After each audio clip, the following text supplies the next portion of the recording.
Gracias, Xavi. Bien, gracias por invitarnos a esta sesión interesante.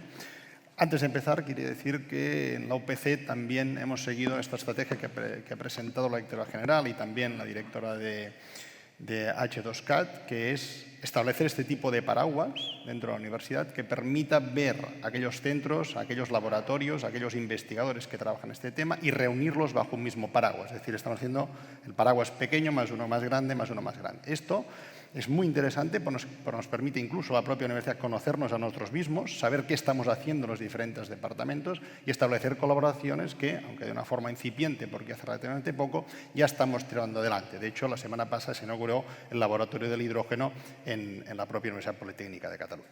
Dicho esto, lo que voy a explicar es un proyecto de uno de los laboratorios que forman parte del Centro del Hidrógeno, es el Centro Tecnológico de Transferencia de Calor, del cual yo soy promotor.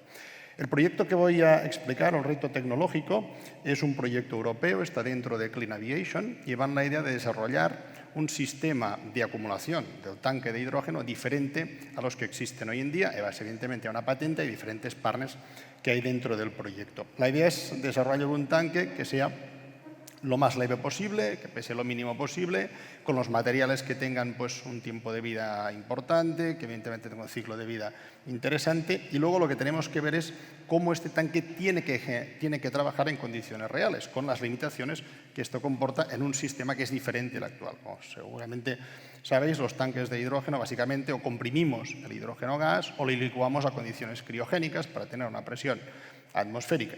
Ambos tienen ventajas, ambos tienen desventajas en la gestión, en cómo se tiene que hacer la carga, en cómo se tiene que hacer la descarga y, sobre todo, en cómo tenemos que dejarlo funcionando. Y en el caso del transporte, de manera particular, esto también es importante. Este es un proyecto de 12 partners. UPC no es el coordinador, es una empresa que es Aciturri en Madrid. Trabajamos con 8 países diferentes en la Unión Europea. Dura 3 años, estamos en el primer año, por tanto, estamos justamente en la fase de diseño.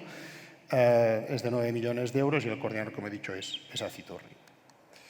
Bien, si miramos la estrategia del proyecto del reino tecnológico, igual que hemos comentado antes y también han comentado mis compañeros y compañeras en las sesiones anteriores, necesitamos toda una cadena de valor. Es decir, sí, vamos a poner un tanque final, es lo que necesitamos. Cómo diseñar tanques nuevos en los aviones para utilizar el hidrógeno como combustible en la aviación. Pero necesitamos primero esta idea, esta solución, esta cosa innovadora. En este caso hay un tanque interno, un externo, hay diferentes materiales de aislamiento, hay una estructura de monitorización que será necesaria y hay una parte que es ver cómo esto va a funcionar. Va a funcionar desde un punto de vista térmico, desde un punto de vista fluidodinámico, desde un punto de vista estructural, desde un punto de vista transitorio.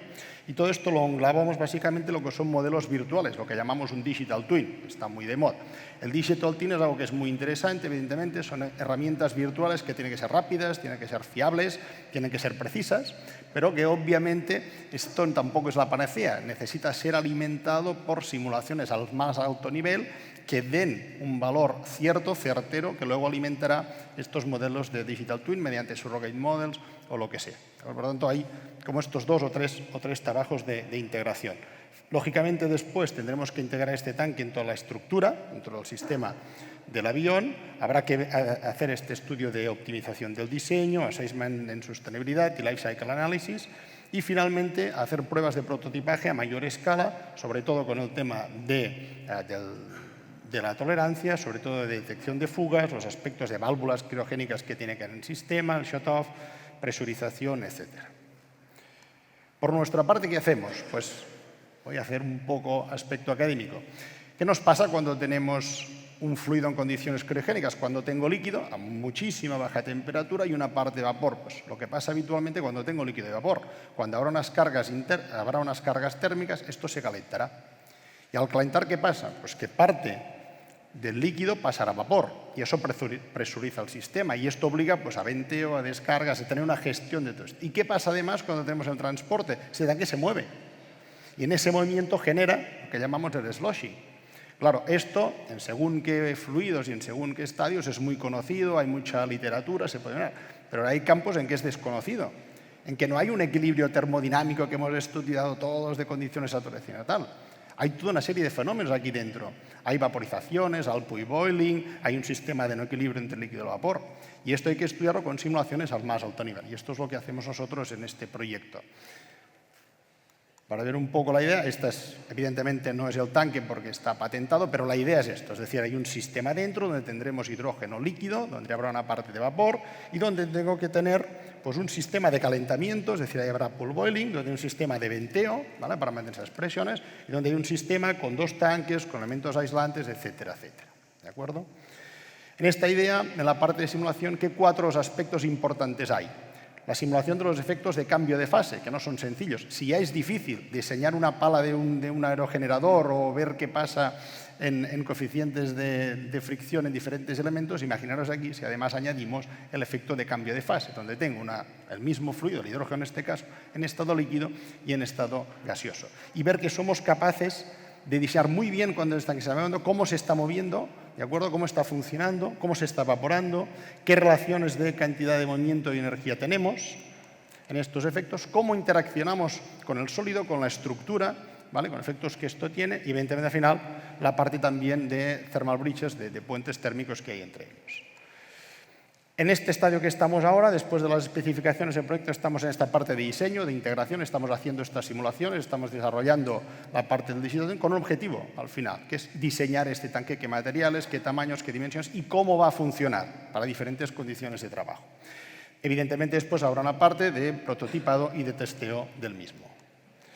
En los beneficios de la colaboración, comentar que este proyecto pues hay empresas como Piaggio y Pipistrel, que son empresas muy potentes en el campo aeronáutico, y en la parte de universidades estamos con el para atrás, con el Fraunhofer, la parte de NTU en Noruega y nosotros desde Cataluña.